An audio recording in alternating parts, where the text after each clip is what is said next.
Hello everyone, myself CA Kajal Derolia. Welcome to our YouTube channel. आज का हमारा सेशन अगेन फाइनेंशियल मैनेजमेंट और business finance पे है. एंड देखो कैपिटल बजटिंग ये भी बहुत important topic exam point of view से, क्योंकि आप देखोगे ना तो इससे कई सारे न्यूमेरिकल आते हैं. बेसिकली इससे थ्योरी तो नहीं आती, कभी भी हमने ये नहीं देखा है कि किसी पेपर में डायरेक्ट इसके फॉर्मूले पूछे हों, बट हाँ इसके न्यूमेरिकल आते हैं. अब न्यूमेरिकल के लिए क्या इंपॉर्टेंट है कि भाई आपको दो चीज़ें आनी चाहिए. पहला, फॉर्मूला आपको लर्न होना चाहिए, और दूसरा फॉर्मूले का कैसे एप्लीकेशन करना है वो पता होना चाहिए. क्लियर? तो हमने क्या किया है ना कि सारे फॉर्मूलाज इस नोट्स में मेंशन किए, बट साथ ही साथ उसका कैसे एप्लीकेशन करना है उसके लिए एक फुल फ्लेश्ड क्वेश्चन हमने ऑप्ट किया है. क्लियर? क्योंकि ये एक ऐसा टॉपिक है ना, जब आपका एमकॉम एंट्रेंस क्लियर हो जाएगा तो आफ्टर दैट आपको एमकॉम एग्जाम में भी ये पॉइंट मिलता है. और इस टॉपिक से आप देखोगे ना एग्जाम में तो 15 to 20 मार्क्स का एक क्वेश्चन कवर करता है. तो हमने क्या किया है कि यहाँ पे क्योंकि सारे फॉर्मूलाज हमने इनकॉर्पोरेट किए हैं, इसके साथ साथ हमने एक फुल फ्लेजेड क्वेश्चन भी ले लिया है, सो दैट एमकॉम एंट्रेंस के लिए भी उसकी क्लैरिटी आपको हो जाए. और जब आपका एमकॉम एंट्रेंस क्लियर हो जाए तो एमकॉम में भी आपको फाइनेंशियल मैनेजमेंट में ये टॉपिक मिले तो आपको इसमें कोई भी डाउट ना रह जाए. क्लियर? तो चलो फिर हम लोग अपना आज का सेशन स्टार्ट करते हैं. देखो हमने लिखा है कैपिटल बजटिंग.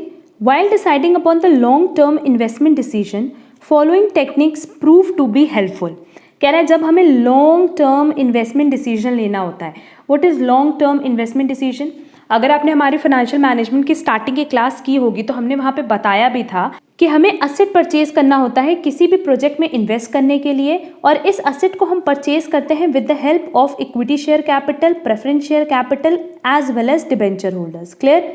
तो equity share capital, preference share capital and debentures से जो हम फंड्स रेज करते हैं उसको हमने नाम दिया था फाइनेंसिंग डिसीजन, और उस पे हमने already cost of capital cover कर लिया. क्लियर? नेक्स्ट हमारा है असेट, और असेट से रिलेटेड जो डिसीजन होता है वो क्या होता है? Investment decision. क्योंकि ये जो फंड आपने रेज किया ये आप कहाँ इन्वेस्ट करोगे? असेट में. क्लियर? और इसको हम किसके थ्रू समझेंगे बेटा? कैपिटल बजटिंग के थ्रू. ये सब हमने नोट्स में लिखा हुआ है, इसलिए हमने बोला कि अगर आपने स्टार्टिंग की क्लास नहीं की है तो वो आप ज़रूर से कवर कर लेना. क्लियर? वही चीज़ देखो यहाँ पे लिखा है कि अगर आपको कोई लॉन्ग टर्म इन्वेस्टमेंट डिसीजन लेना है तो उसके लिए हम लोग क्या यूज़ करते हैं? Capital budgeting. और इसमें ना ओवरऑल 6 कॉन्सेप्ट है जो हमें समझना है और उसी के हमें फॉर्मूलाज लर्न करने हैं.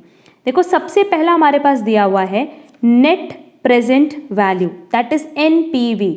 ये सबसे इंपॉर्टेंट टॉपिक है नेट प्रेजेंट वैल्यू, क्योंकि इससे न्यूमेरिकल जनरली इससे क्वेश्चन हमसे पूछते हैं. लिखा है present value of cash inflow minus initial cash outflow. Let say हमने एक मशीनरी परचेज की है 10 लाख की, तो वो मेरा क्या हो गया? इनिशियल कैश आउटफ्लो कि मेरे पास से कितना पैसा गया? 10 लाख रुपए गया. अब अगर आप मशीन खरीदोगे तो खुद सोचो कि इस साल तो नहीं बट अगले साल से क्या हमें उससे कुछ ना कुछ इनफ्लो जनरेट होगा? हाँ होगा. और उस इनफ्लो की वैल्यू हम आज की डेट में कैलकुलेट करते हैं. क्लियर? इसीलिए हमने लिखा है present value of cash inflow. Let say total जो हमें इनफ्लो हो रहा है 10 लाख का हो रहा है और हमने इन्वेस्टमेंट किया था 10 लाख का. सिंपली आज की डेट पे हमें पता है कि हम कितना इन्वेस्ट कर रहे हैं. हमें ये पता होगा कि फ्यूचर में उससे हमें हर साल 1-1 लाख का रिटर्न मिलने वाला है. तो इन 1 लाख की वैल्यूज़ को हम आज की डेट पे कन्वर्ट कर दें तो मान लो वो 12 लाख आ रहा है. अब कैसे कन्वर्ट करना है इसके लिए परेशान मत होना, जब हम इसका न्यूमेरिकल सॉल्व करवाएंगे ना तो वहाँ हम ये पॉइंट बता देंगे. बस हम इतना बता रहे हैं कि इन तीनों को हम ऐड नहीं करेंगे बल्कि इसकी प्रेजेंट वैल्यू को ऐड करेंगे. क्लियर? तो नेट प्रेजेंट वैल्यू में हम लोग क्या करेंगे? कैश इनफ्लो की आज की वैल्यू निकालेंगे माइनस कैश आउटफ्लो. अगर ये वैल्यू 0 से ज़्यादा है तो इन्वेस्टमेंट डिसीजन क्या होगा? फाइनेंशियली वायबल, मतलब इन्वेस्ट करना ऐसे प्रोजेक्ट में हमारे लिए बेनिफिशियल होगा. बट अगर NPV लेस देन 0 है तो उस केस में इन्वेस्टमेंट डिसीजन फाइनेंशियली वायबल नहीं होगा. लेट से हमें जो रिटर्न मिल रहा है वो 12 लाख का मिल रहा है, बट जो हमने इन्वेस्टमेंट की थी स्टार्टिंग में वो 14 लाख की थी. तो यहाँ देखो हमारे पास से 2 लाख हमारे पॉकेट से जा रहा है, तो क्या ये फाइनेंशियली वायबल है? नहीं. क्या ये हमारे लिए बेनिफिशियल है? नहीं है. क्लियर? तो अगर NPV लेस देन 0 है तो याद रखना कि इन्वेस्टमेंट डिसीजन फाइनेंशियली वायबल नहीं होगा. और अगर NPV 0 है तब तो ना आपको कोई प्रॉफिट है ना कोई लॉस है. आप चाहो तो इन्वेस्ट करो, चाहो तो इन्वेस्ट मत करो. अब इस पे भी क्वेश्चन एग्जाम में पूछ लेते हैं कई बार, और कई बार सीधे सीधे इस फॉर्मूले के अकॉर्डिंग वैल्यूज दी रहती है. आपके पास ना इसकी वैल्यू दी रहेगी 12 लाख और इसकी भी वैल्यू कैलकुलेट करके दी रहेगी क्वेश्चन में. सिर्फ और सिर्फ आपको इतना पता होना चाहिए कि नेट प्रेजेंट वैल्यू का क्या फॉर्मूला होता है. क्लियर? बट जो हम एक न्यूमेरिकल सॉल्व करवाएंगे, न्यूमेरिकल सॉल्व कराने का मेरा पर्पस सिर्फ इतना है कि आपका कॉन्सेप्ट प्रॉपरली क्लियर हो, सो दैट आपको ये रटना ना पड़े, लर्न ना करना पड़े कि अच्छा यहाँ पे प्रेजेंट वैल्यू था। क्लियर? तो present value of cash inflow minus initial cash outflow, ये हमारा था नेट प्रेजेंट वैल्यू का फॉर्मूला। नेक्स्ट देखो हमारे पास है प्रॉफिटेबिलिटी इंडेक्स, जिसको हम डिनोट करते हैं PI से। इसका एक और नाम है बेनिफिट कॉस्ट रेशियो। क्यों लिखा है? क्योंकि ये भी एग्जाम में कवर कर सकता है। प्रॉफिटेबिलिटी इंडेक्स को हम कैसे फाइंड आउट करते हैं? जो अभी हमने ऊपर फॉर्मूला लिखा था देखोगे तो वही फॉर्मूला है, बट थोड़ा चेंज किया है। Present value of cash inflow divided by cash outflow, मतलब इनफ्लो मेरा कितना था 12 लाख और आउटफ्लो कितना था 10 लाख। क्लियर? तो नेट प्रेजेंट वैल्यू में हमने दोनों को माइनस किया था और प्रॉफिटेबिलिटी इंडेक्स में क्या किया है? दोनों को डिवाइड किया है। क्लियर? अगर क्वेश्चन में हमसे पूछता है नेट प्रॉफिटेबिलिटी इंडेक्स, तो आप पहले ग्रॉस प्रॉफिटेबिलिटी इंडेक्स निकालना और उसमें से 1 माइनस कर देना, तो आपका नेट प्रॉफिटेबिलिटी इंडेक्स आ जाएगा। आगे हमने ये चीज लिखा है कि इसको हम कब, कि प्रॉफिटेबिलिटी इंडेक्स के बेसिस पे हम प्रोजेक्ट को कब एक्सेप्ट करेंगे। अगर प्रॉफिटेबिलिटी इंडेक्स 1 से ज़्यादा है, देखो अगर मान लो हमें इनफ्लो हो रहा है 12 लाख का और आउटफ्लो हमने किया 10 लाख का, तो ये कितना हो जाएगा 1.2। तो 1.2 क्या शो कर रहा है? कि जो हमने पैसा लगाया है उससे ज़्यादा हमने अर्न किया है। तो इसीलिए यहाँ पे लिखा है कि प्रॉफिटेबिलिटी इंडेक्स अगर 1 से ज़्यादा है तो आप प्रोजेक्ट को एक्सेप्ट कर लेना, लेस देन 1 है तो रिजेक्ट कर देना, और अगर इस इक्वल टू 1 है तो आप एक्सेप्ट भी कर सकते हो और रिजेक्ट भी कर सकते हो, आपके ऊपर है। क्योंकि इस सिचुएशन में ना तो आप प्रॉफिट में होगे ना तो लॉस में होगे। क्लियर? नाउ नेक्स्ट, पे बैक पीरियड, ये भी बहुत important exam point of view से। और पे बैक पीरियड बहुत सिंपल सा कॉन्सेप्ट है।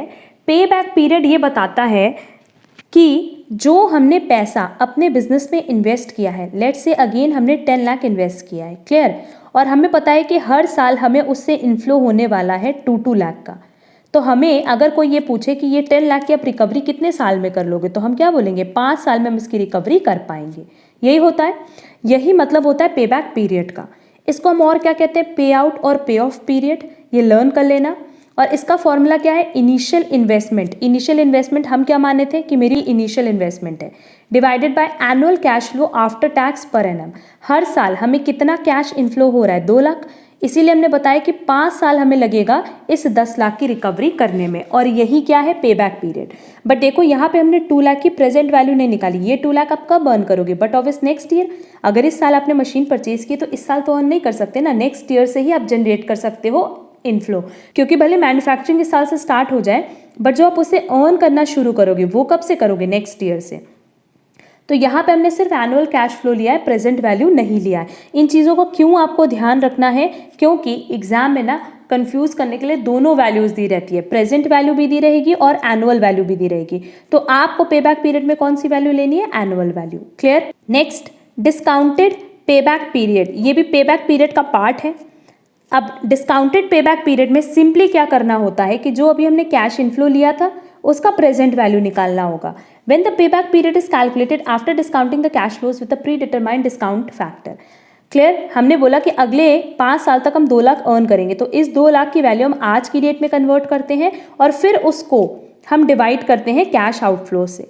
तो पे बैक पीरियड और डिस्काउंटेड पे बैक पीरियड में सिर्फ इतना डिफरेंस है कि पे बैक पीरियड में हम क्या करते हैं कि वो वैल्यू लेते हैं जो एनुअल कैश इनफ्लो है, और डिस्काउंटेड में कौन सी लेते हैं? Present value. क्लियर? इसका कोई फॉर्मूला नहीं है। Next, internal rate of return, जिसको हम डिनोट करते हैं IRR से। It is also known as time adjusted rate of return. Next, present value of each cash inflows is equal to present value of cash outflows. Simply यहाँ पे क्या होता है कि कैश इनफ्लो का भी हम प्रेजेंट वैल्यू निकालते हैं और कैश आउटफ्लो का भी प्रेजेंट वैल्यू निकालते हैं, जो कि अभी तक हमने कहीं पे भी नहीं किया था, और दोनों क्या आना चाहिए? इक्वल आना चाहिए। तो उस पॉइंट को हम क्या मानते हैं? Internal rate of return. IRR is that discount rate at which the NPV of the investment is zero। क्योंकि अगर यहाँ पे देखो NPV का फॉर्मूला क्या था, आप लोगों को याद होगा, present value of cash inflow minus cash outflow, यही था। अगर हम कैश आउटफ्लो की प्रेजेंट वैल्यू निकाले भी तो क्योंकि वो 0 ईयर पे हम कैलकुलेट करते हैं, तो वो किसके बराबर आएगा? नॉर्मल कैश आउटफ्लो के। तो NPV में हमने यही तो देखा था ना कि जो हमारा present value of cash inflow है माइनस कैश आउटफ्लो क्या आता है? NPV आता है। तो अगर ये दोनों बराबर है तो उस केस में NPV मेरा क्या होगा? 0 होगा। ये भी हमने ऊपर बताया था। तो जिस पॉइंट पे NPV 0 होगा ना, उसी पॉइंट को हम क्या मानते हैं? Internal rate of return. अब देखो internal rate of return calculate कैसे करते हैं। The IRR can be obtain by trial and error method और इंटरपोलेशन मेथड, दोनों मेथड से फाइंड आउट कर सकते हैं, बट जनरली हम लोग इंटरपोलेशन फॉर्मूला यूज करते हैं। अब ये फॉर्मूला ना आपको लर्न करना पड़ेगा, क्योंकि अगर हम इस पर डिस्कशन करने जाएंगे तो बहुत टाइम टेकिंग हो जाएगा, और एग्जाम में भी ना सिर्फ फॉर्मूले के अकॉर्डिंग वैल्यूज दी रहती है। इंटरनल रेट ऑफ रिटर्न पे कभी भी डिटेल क्वेश्चन नहीं पूछता है।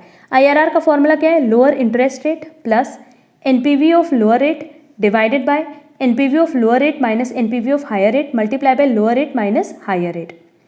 अब इस पे जो न्यूमेरिकल हमने MCQ सेशन में डाले हैं ना, वहाँ हम इस पे डिस्कशन कर लेंगे, तब आप इस फॉर्मूले का एप्लीकेशन देख पाओगे। बस ये पॉइंट याद रखना कि IRR के बेसिस पे हम एक्सेप्टेंस कब करते हैं, अगर IRR हमारा कॉस्ट ऑफ कैपिटल से ज़्यादा है, हमारा रिक्वायर्ड रेट ऑफ रिटर्न से ज़्यादा है, तो उस केस में प्रोजेक्ट एक्सेप्ट करेंगे, अदरवाइज रिजेक्ट कर देंगे। और अगर दोनों बराबर है तो आप प्रोजेक्ट एक्सेप्ट भी कर सकते हो। यहाँ पे हमने लिखा है वेयर के stands for required rate of return और कट ऑफ रेट और हर्डल रेट। क्लियर?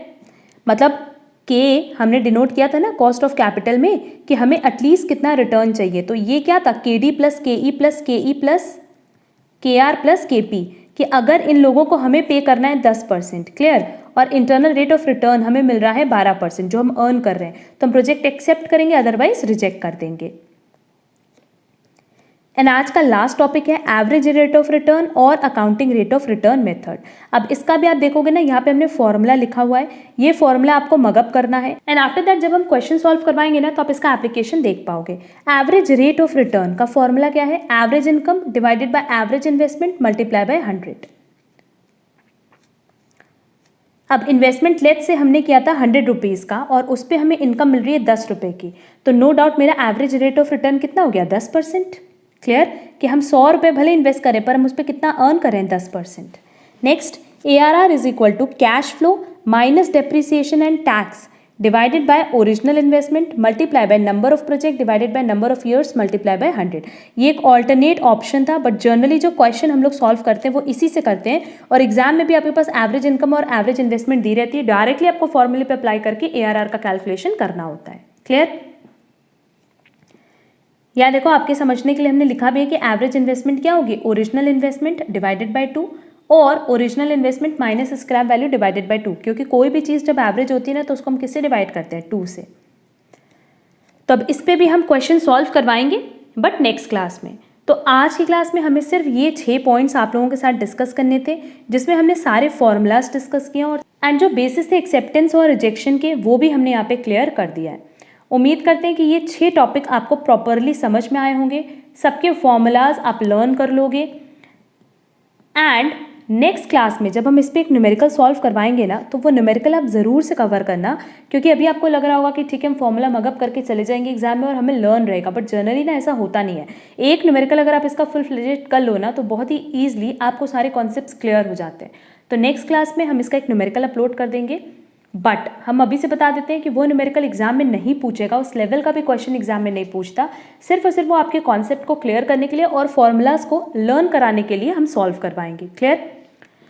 अब उम्मीद करते हैं आपको आज की क्लास प्रॉपर्ली समझ आई होगी। अगर आपको आज का टॉपिक प्रॉपर्ली समझ आए तो वीडियो को लाइक, कमेंट और शेयर ज़रूर करिएगा, और अगर आप हमारे चैनल पर नए हो तो चैनल को सब्सक्राइब ज़रूर कर देना, सो दैट आगे की क्लासेस की नोटिफिकेशन आपको टाइमली मिल पाए।